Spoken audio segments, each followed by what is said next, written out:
My name is Kristin Jekielek, founder of Value Video Marketing. And if you want to learn to design your best life and have the courage to live it, then you should be listening to the More Than Corporate podcast with my good friend, Amber Furman. Welcome to the More Than Corporate podcast. I'm Amber Furman, recovering perfectionist and serial accomplisher. If you're anything like I used to be, you've been living your life thinking that if you accomplish enough stuff, you'll finally find the success you've always wanted. But what if it's not about accomplishing more stuff? What if it's about accomplishing the right stuff? I believe you don't find success, you create it by intentionally designing the life you want and having the courage to get out of your comfort zone to live your design. I went from doing what I was supposed to do to doing what I love to do, and now I get to help others do the same.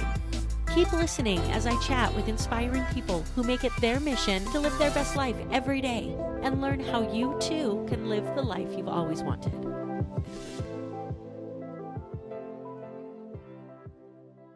Really quickly, before we jump into this topic, this episode is brought to you by Success Development Solutions.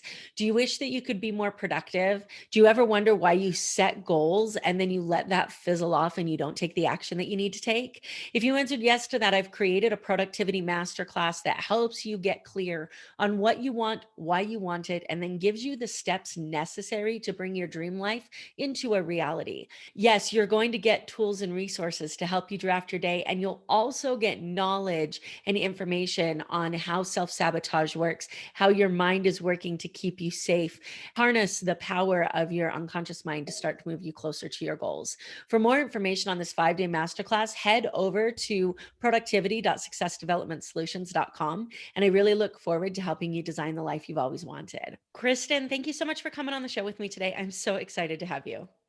Amber, I'm really excited to be here and get into some great conversation. Oh my gosh, it's going to be amazing. So as you heard in the intro, Krstin and I are here at this amazing event called PodMax, which you guys hear me talk about all the time because it's fantastic. So this is just another example of amazing connections that we get to make here. And I want to start by just going back a little bit and talking about what it was like for you growing up. So just to get this out of the way, astrophysicist. I'm totally blown away by that, by the way, in a prior life. So did you always know that you wanted to go to college? Was that always a plan for you? Like, how did that happen? Yeah, college was one of those things that like my parents had just always said I was going to do it. And in my brain, I was just always going to do it. And for me, it was the right choice. I was a very shy, very brainy, very quiet child. And, I loved school. Like I was just good at school. And going to college was good for me because it's where I finally learned how to open up a little bit. It's where I developed some more of my social skills and developed more emotional awareness. It's such an interesting thing to say because so many times we talk about college being that thing that we just felt like we needed to go do, right? And then as entrepreneurs, we look back and we're like, okay, I know I took stuff from that, but how much of it do I actually use every day? But what you just said is a huge, amazing insight into what college can bring you. And like, would you have actually been ready to do what you're doing now if you hadn't had that experience, which I think is an interesting take. I absolutely could not have been a successful entrepreneur right out of high school. I had a lot of growing up I needed to do. I definitely suffered from that good student mentality of I'll just work hard and I'll do it right and I'll get the good grades and I'll be rewarded for that, right? And that's just not how real life works. You got to go out there and go after what you want and ask for what you think you're worth, and that's how you're going to start getting it. Ask for what you think you're worth. This is a really interesting thing because I just did this event to get my certification in NLP, and we were talking about self-worth, and I just did some conversations in my community about this. Self-worth is one of those things that it's like always here and you just have to accept it and take it, but sometimes it seems so far away. So what was that journey like for you to accepting it? Like, was there a moment that you were just like, screw it, I'm worth it? Or how did that happen? My self-worth journey is a big, long, tangled, complex one. So it's hard for me to isolate a single moment. What's coming up for me right now, though, is that we tend to think a lot about self-confidence and focusing on self-confidence. But for me, self-confidence was a dead end without self-worth. Like self-confidence took off after I tapped into the fact that I do have inherent worth, regardless of what I can or cannot do. Okay. And that's bringing me to the first moment, I would say, that I learned to tap into self-worth. So I graduated college with this astrophysics degree, and the whole financial situation of student loans and going to get a PhD didn't make any sense to me. So I found a job. I got lucky and found a great job. And a few years into my first career, I started having really severe health issues that culminated in me being unable to hold a job, period, full stop. Couldn't work part-time from home, from bed. And I really struggled with my sense of identity during that time because I'd identified as all these things I was doing. I was a consultant, I was a CrossFitter, I was a certain type of friend, I was a girlfriend, and I just couldn't be any of those things anymore. And it was during that time I found a great coach to work with, and I helped realize that there is a Krstin that exists no matter what I am or am not choosing to do or able to do with my time. And there is something there that is worthy of living and being and enjoying life. Okay, we all just need to sit in that for a minute. Like, that's so amazing to hear. And I feel so many people go through that, especially with the college route. You know, you talked a little bit before about believing that if you did everything that you were supposed to do, that you would get rewarded in the end. And I feel like many people who go to college right out of high school, because that's what you're supposed to do, feel that way. And then when you tied that into I'm worthy regardless of what I can or cannot accomplish, that is a hard lesson to learn. And I feel like we can talk about this all day long, and you're going to learn it when you learn it, right? So it's kind of like planting that seed, but everybody has to go through the journey. I just wish sometimes that we could like help them take away that pain that has to come along with it. But that's part of the journey, is that pain of understanding that your self-worth doesn't come from your accomplishments, your job, your friends, or your career. Yeah, the pain, my relationship with emotional pain has been one of, I know that this is like sunlight and water for a plant. Like it's just part of the growth process. You're not going to grow without some of that pain. Yeah, for sure. I know that we sound like a Instagram meme right now, but I promise it's true, guys. Um, so you realize that you're a badass. You realize that you have self-worth, and you have spent your career consulting in astrophysicisting or whatever that looks like. So what caused your leap into entrepreneurism? So I first launched into entrepreneurship over a decade ago when I was just 25. I had read The 4 Hour Work Week by Tim Ferriss, and my mind was open to what was possible. And the bigger leap for me was the realization that, quote unquote, someone like me could be an entrepreneur and start a business. That wasn't something that was even on my radar for a possibility of my life before reading that book, and also getting to meet people through work who had these entrepreneurial side hustles. And I was like, you can do that? You can just start a business? And they're like, yeah, it's really simple. Here's how. Yeah. So, really quickly, that someone like me is something that I feel like so many people struggle from. They see people doing amazing things and they're like, well, I can't do that because, like, they can only do it because this is who they are. And I always talk about expanding your perception. And this is a perfect example of, reading, getting around people who can show you that you can actually have that life that you want to have. What do you think, outside of the book, which amazing book, what do you think is the biggest thing that's propelled your success in that aspect of helping you realize what you're capable of? Helping me realize what I'm capable of. I think the number one thing that's assisted me is this just complete commitment to my goals of being an entrepreneur and having a certain amount of freedom in my life, because I tell you what, I am freaking amazing at failing. And they say all entrepreneurs fail. I feel like I still fail twice as much as the average entrepreneur. My journey is so all over the place. And learning how to fail forward, learning how to fall and get back up, because it's not about this task or even this business. It's about my goals and my commitment to getting to where I want to be, no matter what that takes. And just that persistence to just do it again, that resilience to keep on going, regardless of a current failure. Yeah, I don't think I've ever met a group of people that are more excited to fail than my entrepreneur friends. Like, it's like we get all psyched up about it. Like, okay, it didn't work this time. It's going to work next time. So how much of that do you think came from CrossFitting? I am not a CrossFitter, but I am an obstacle course racer. And so they cross so much. And I'm interested to hear your take on this. So I've done one Tough Mudder way back in the day. I have the cool picture of me running through fire at the end. I honestly wouldn't say any of that came from CrossFit. I was drawn to CrossFit because I think I already had that type of mindset. Well, I would say when I did CrossFit, it was before I ever got ill and before I learned these illnesses.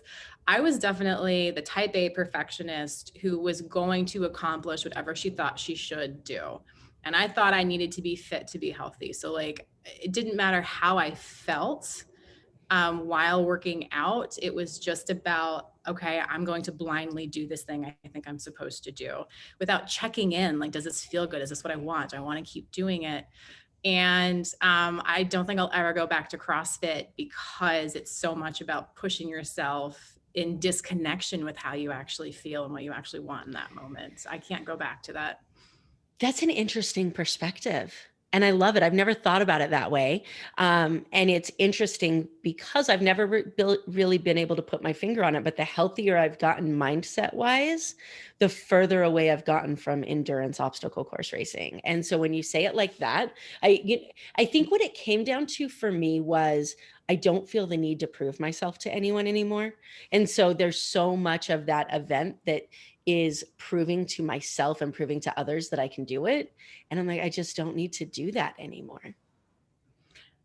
No, and a lot of other women I've been talking to lately have had a similar sort of awareness, is that once you specifically are able to get in tune with your body's hunger and fullness cues and work on your relationship with food, because let's face it, the vast majority of us do not have a truly peaceful, healthy relationship with food. Is something I've spent a lot of time and money working on.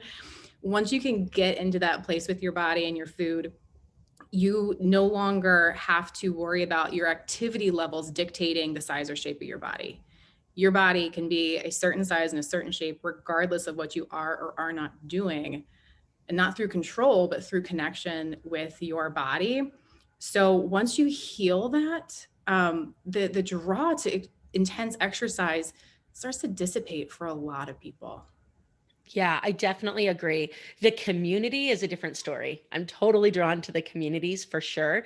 And so at this point, it's about finding ways to be involved to support my friends who still want to do that without actually going through it myself, because I do love the communities for sure.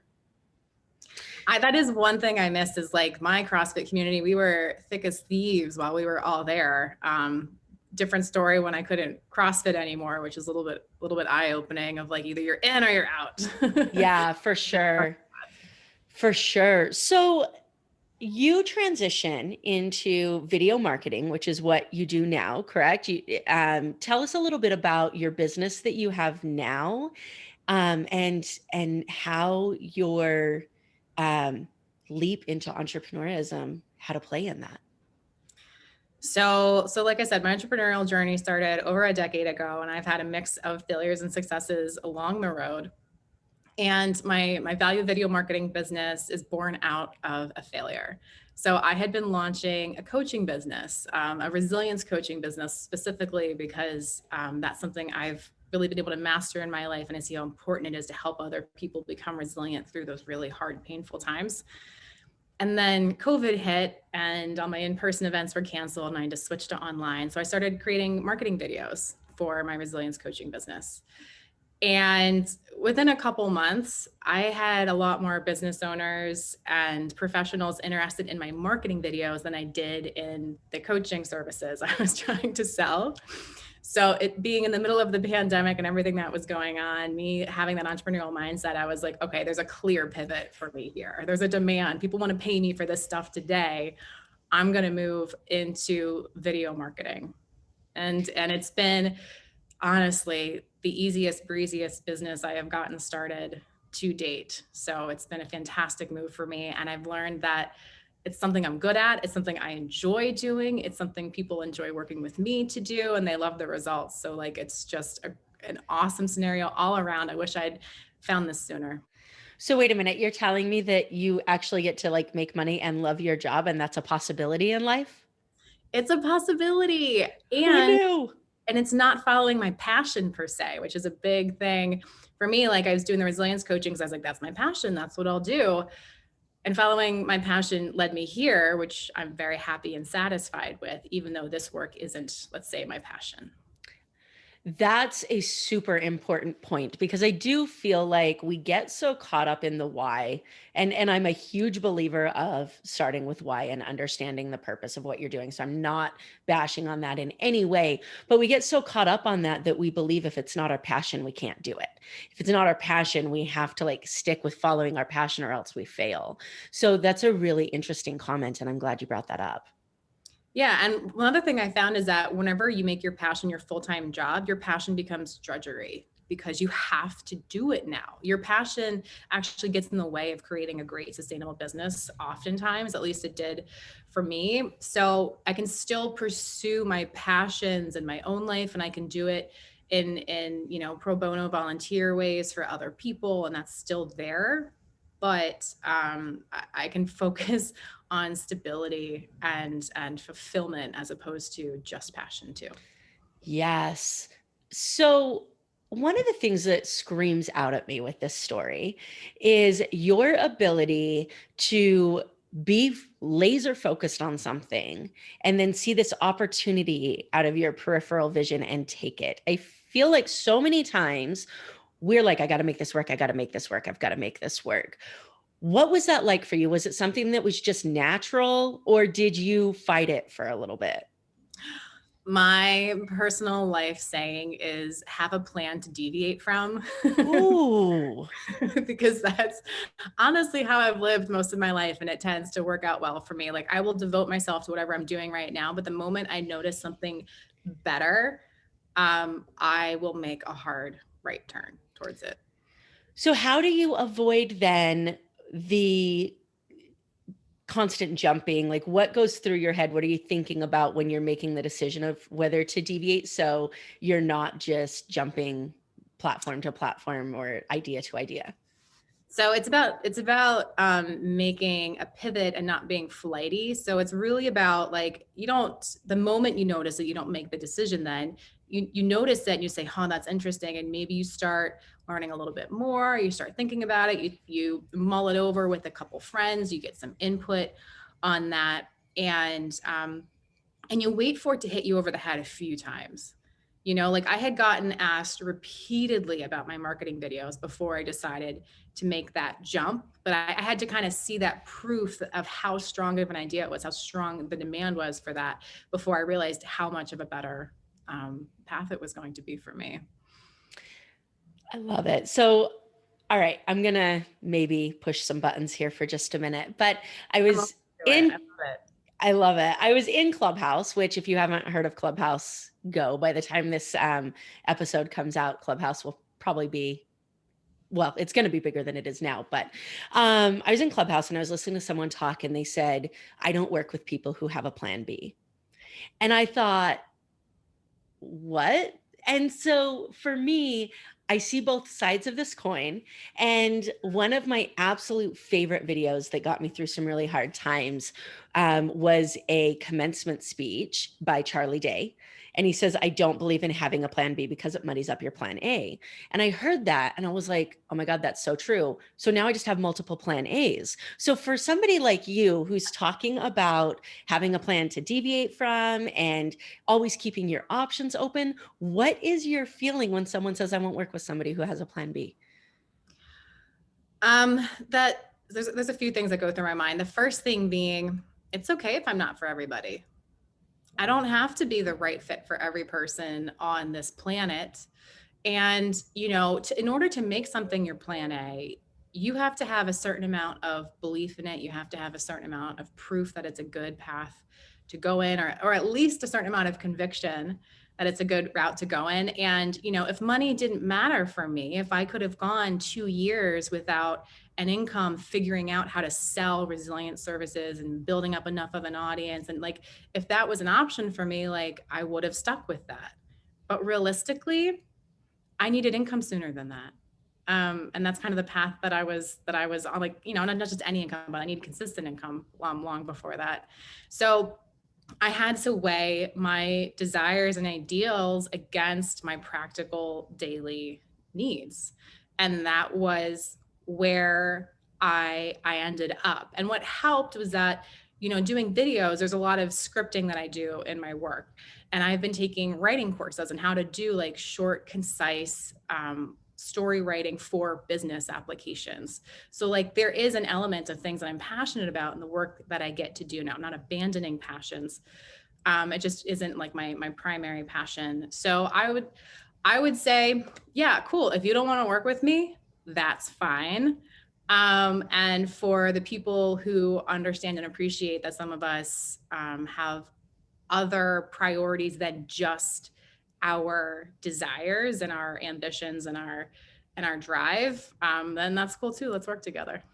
Yeah, I love it. And one of the reasons that I wanted to bring this up is because there's so many people out there who, when they start thinking about jumping into the entrepreneurial space, they are drawn to really big names. They're drawn to your Grant Cardones, they're drawn to your Gary V's, which have amazing content and amazing opinions. I may not agree with all of them, but they do have amazing ideas and they are way more successful than me. So they're doing something right. At the same time, their message is so in your face that I feel like it gets misunderstood. And so that person that's in their 9 to 5 and they're like, I have this passion, I want to make it work, but I can't afford to leave my 9 to 5. And these people say that I can't do it unless I can jump completely. So I'm just going to stay miserable for the next 7 years.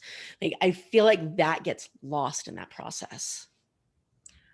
I really feel you on that one too. I mean, that's something I definitely got lost in, the loud, in your face, definitive opinions, as well as experienced advice coming from a lot of different online influencers in the business world. And it becomes very prescriptive of like, this is how you have to do it. But when you start really exposing yourself to more and more and more successful entrepreneurs, there's every opinion under the sun under there, and they're all right. You just got to find out like what is going to work for you. Like if you can be a Gary Vee style entrepreneur and you can create whatever, like 100 pieces of content a week, and you have the time and the budget for that and still like have a business to run, like awesome, do that. But there are going to be other entrepreneurs who need to spend 40 hours a week fulfilling on services and have to like, do sales and marketing and everything else, who just haven't grown to have that capability yet. And that's okay too. So I think it's good to expose yourself to this stuff, but take everything with a grain of salt, regardless of how it confidently or with the success behind what's said, because there's someone else just as successful who's done it almost the opposite way. Yeah, 100%. And the grain of salt thing, it took me a long time to realize that I could agree with something that somebody said and disagree with something else. And this idea that you can cherry pick ideas to create your own like blueprint to success. So for you, was there a point have you always been that I'm going to take it with a grain of salt, take what works? Or was there a point in time where you were like, okay, this guy said this, so I have to do it. This guy said this, so I have to do it. And then all of a sudden you realized that you were taking pieces? Amber, I feel like you get me. I mean, especially when I was still in that good student mentality, I was like, oh, they're telling me how to do this. I have to do it their way. And they're telling me that I should be able to start a business in 1 hour a day, mornings and evenings and weekends and whatever. And if I can't do that, then I'm just a terrible human and a piece of crap and worthless. And like, I tried that side hustle thing for so many years. And there are certain businesses that can work well with that. And there are certain businesses you can't start that way. You can't treat every business as if it's entirely flexible and can be done just in an hour a day.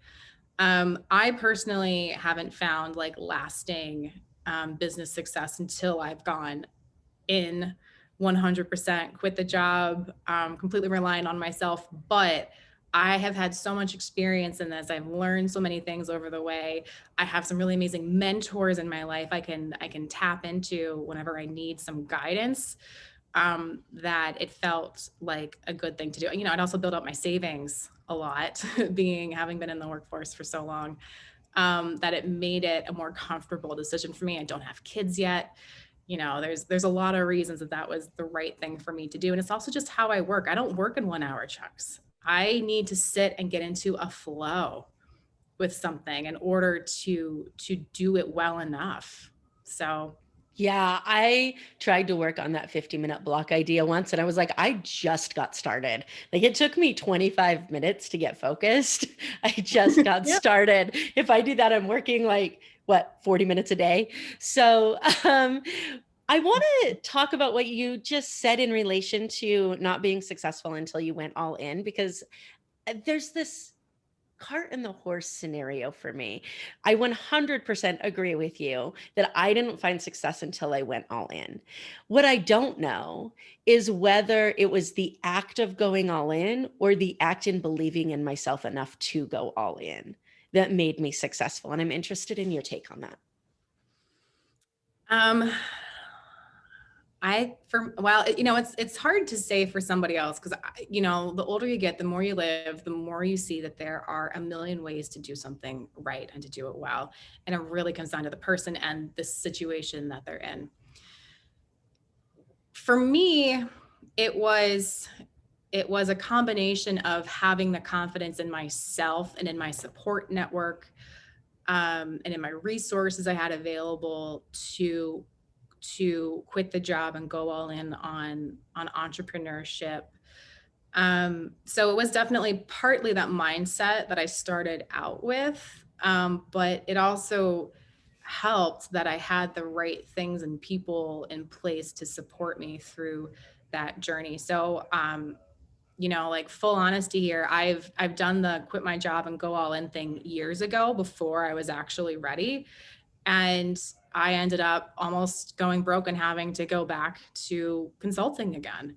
And that was the worst thing in the world for me. I felt like such a failure. I was so embarrassed. I was completely lost because I thought quitting and going all in meant that I was going to make it work.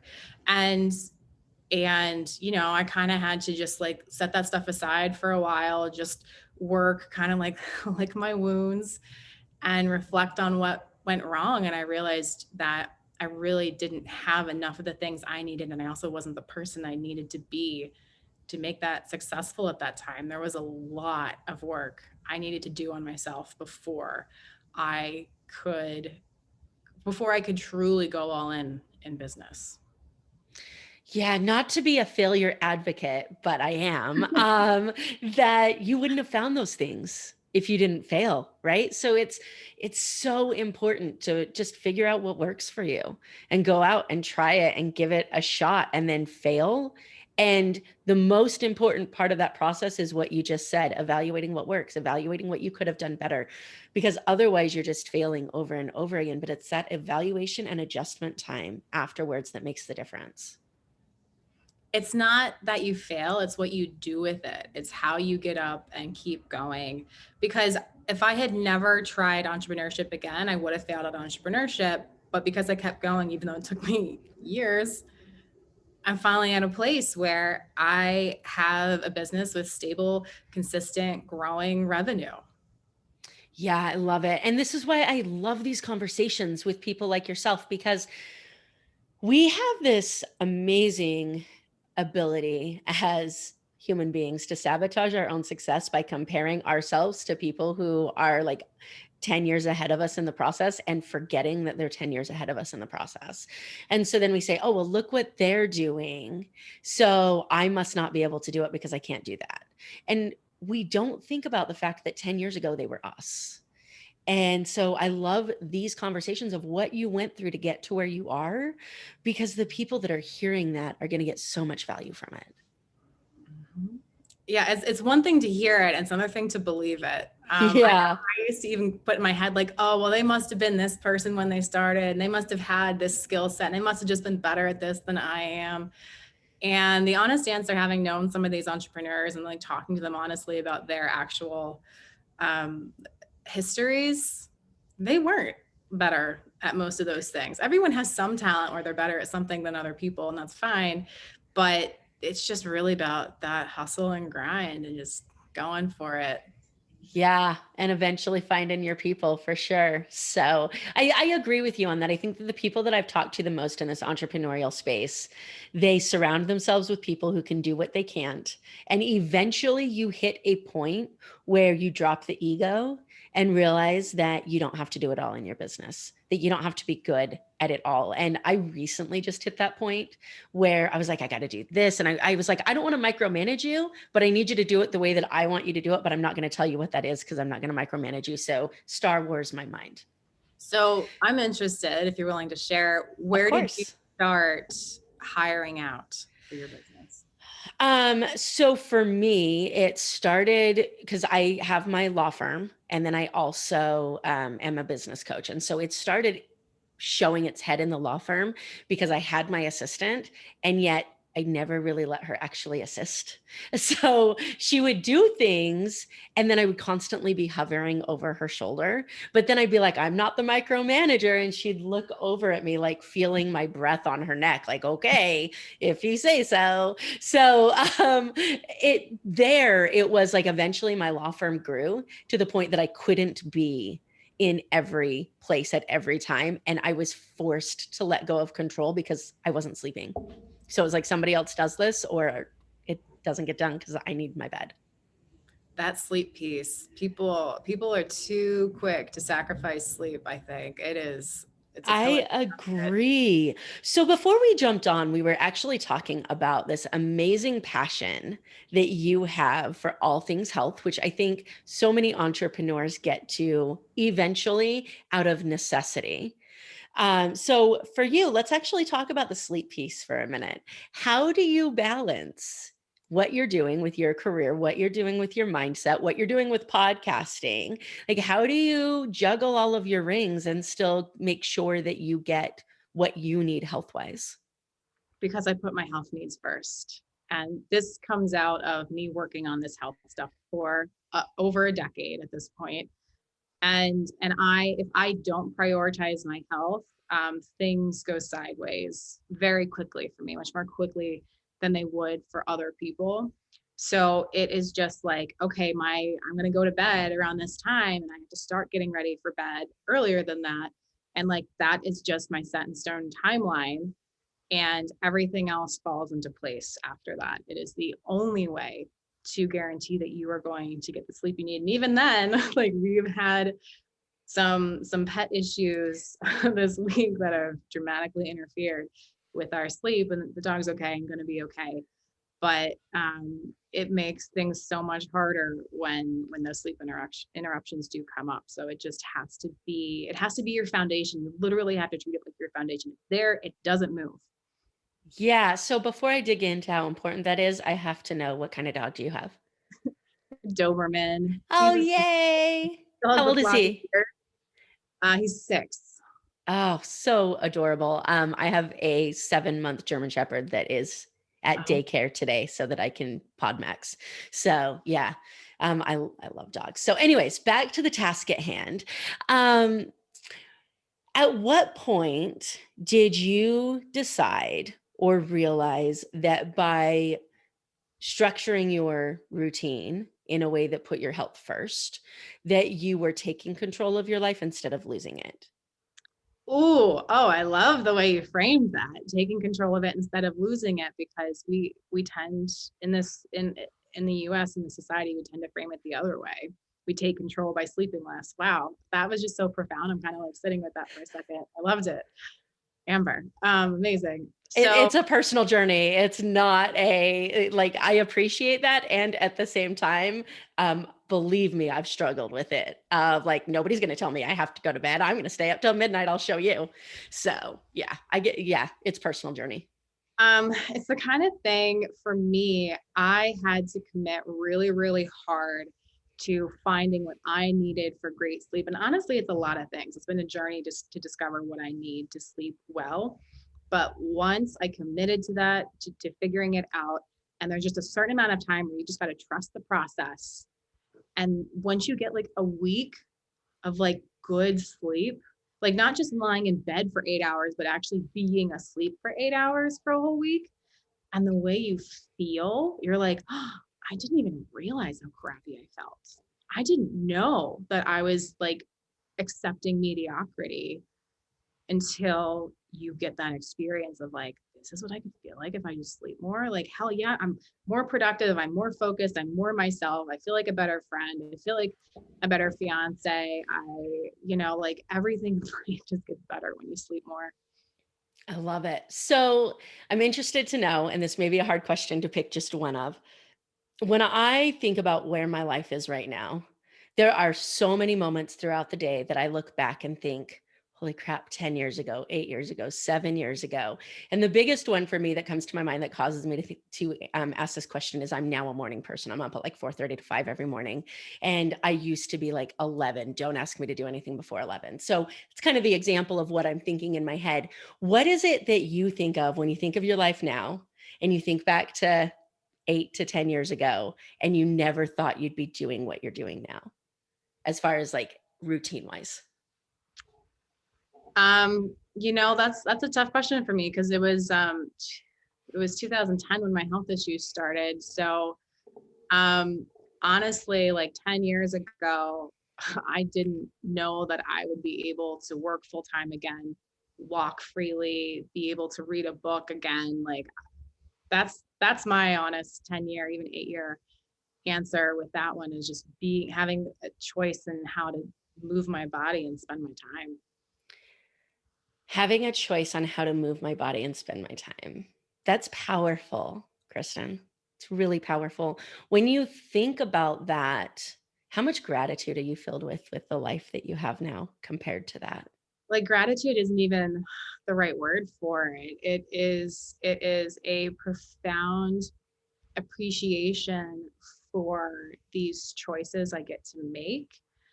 And more than gratitude, it becomes almost a spiritual experience of being in awe at my body's ability to heal when it finally gets the things that it needs to heal.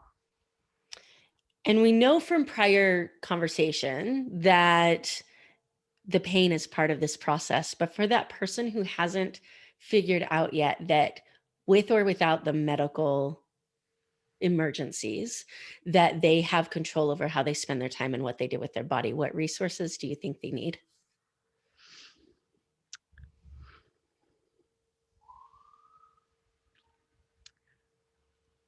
The first place my mind goes when you ask me that question, and I'm questioning whether this is a good answer, but my first response is they need to do the hard work of learning to meditate. And when you can just sit there by yourself, be with your mind, be with your body. And I'm sorry, there's some sirens going by. I don't know if you can hear that right now. I live in a city.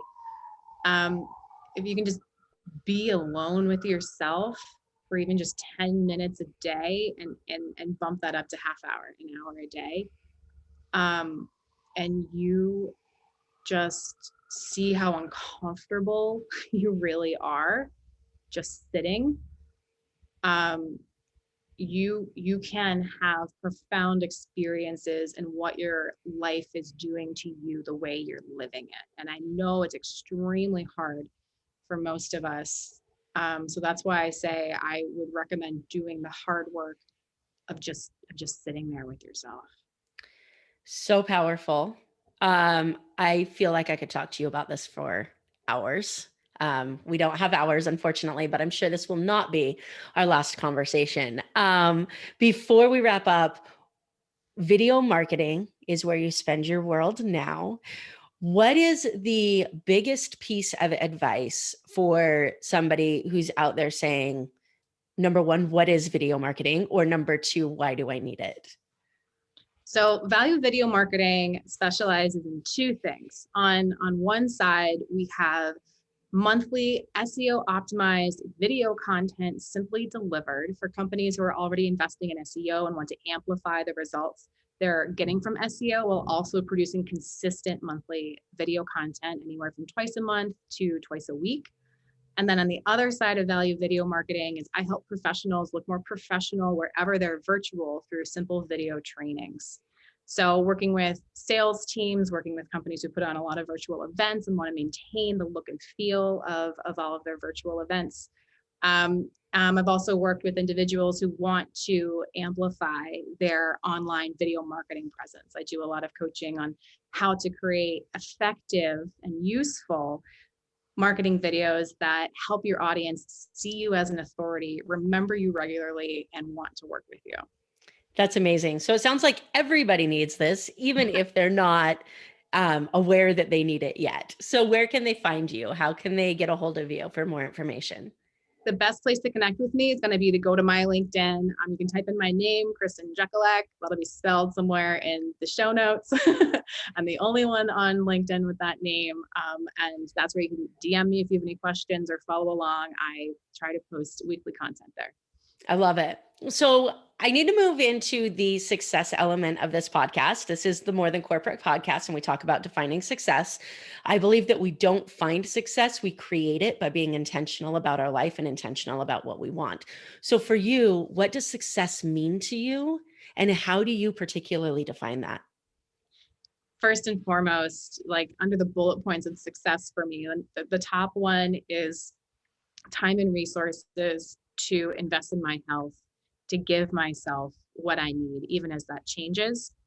That's always number one. Number two is the finances to feel like I have freedom. You know, there's some people talk about this like freedom number. What does that freedom number look like for you? And then double it. And that's what your monthly income goals should be, not revenue, but your personal income goals should be. And in addition to that, it's also work that leaves me able to like be the person I want to be at night and on the weekends when I'm with people or, you know, just doing my own thing. Cause I don't want work that's going to exhaust me or aggravate me or stress me out so much that I don't get to enjoy the people in my life, because they're really what it's all about.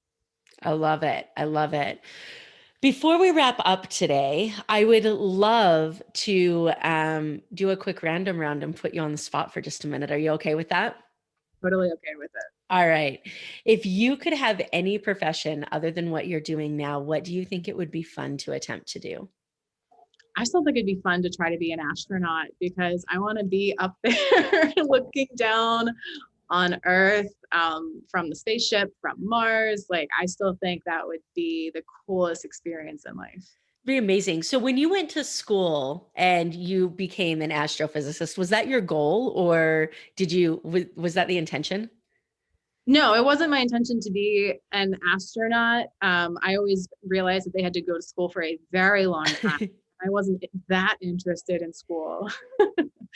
No, it was funny actually. So when I was in high school trying to figure out what I wanted to do in college, I had two options I was going back and forth between. I was like, okay, either I want to do astrophysics because I've always loved astronomy and all that stuff, or I want to go to school for fashion design. So I still have like a really big creative side to me.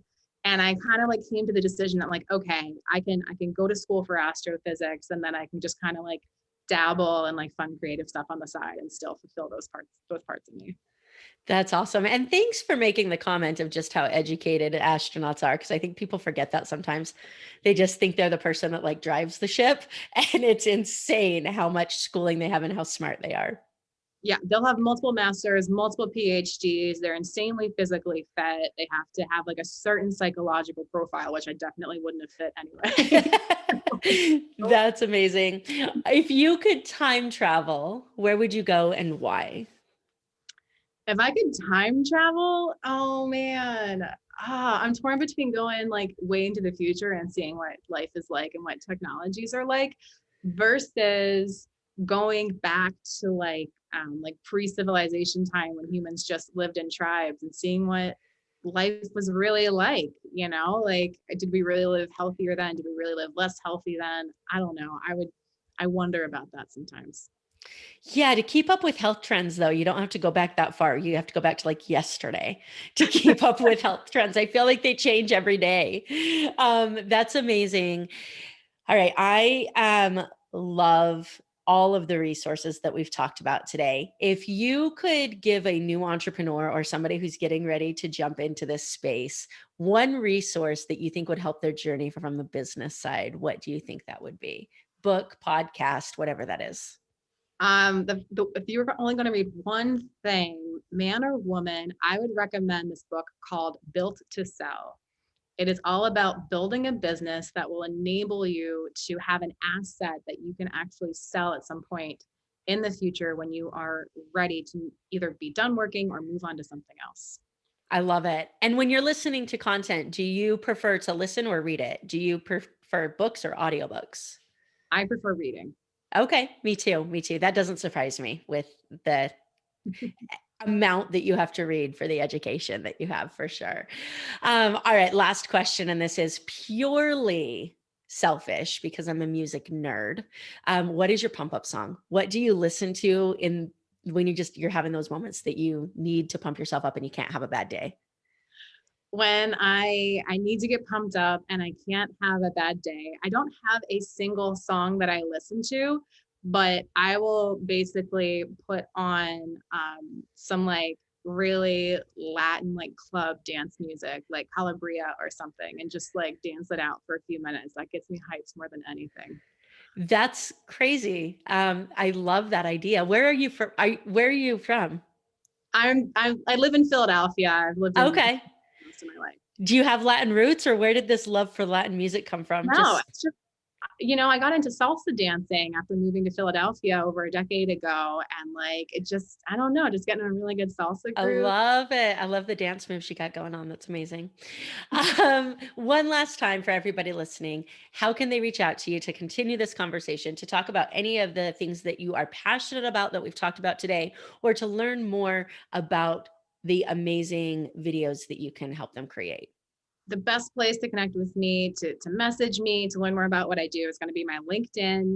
You can just type my name in from the show notes, Kristin Jekielek, and reach out to me there. You can look through my old posts if you want to learn more about my business. I've got my business page on LinkedIn. You can find my website that way. So like my LinkedIn profile is my hub for all of that. I love it. Thank you so much for coming on the show, Krstin. I really appreciate it. And like I said, I'm sure this will not be our last conversation. You were absolutely fantastic and have so much value to give. I sure hope not. I would love to talk again, Amber. This was a fantastic conversation. I love the way you framed things. And I'm leaving with some big, profound insights too. So thank you. Oh, that's always the best compliment as a podcast host. Thank you. Have an amazing day, guys. Thank you so much for listening to this episode of the More Than Corporate podcast. If anything that was said during this episode resonated with you or provided value in any way, it would mean the world to me if you would head over to iTunes and leave a rating and review for the More Than Corporate podcast. Thank you so much for taking the time to do that. I'm really looking forward to connecting with you. If you'd also like to connect, I've created a Facebook group that is full of amazing people who also make it their mission to live their best life every single day. If that sounds like something that you're interested in, the name of that Facebook group is Success Center. Head over there, request to join, and I look forward to connecting with you soon.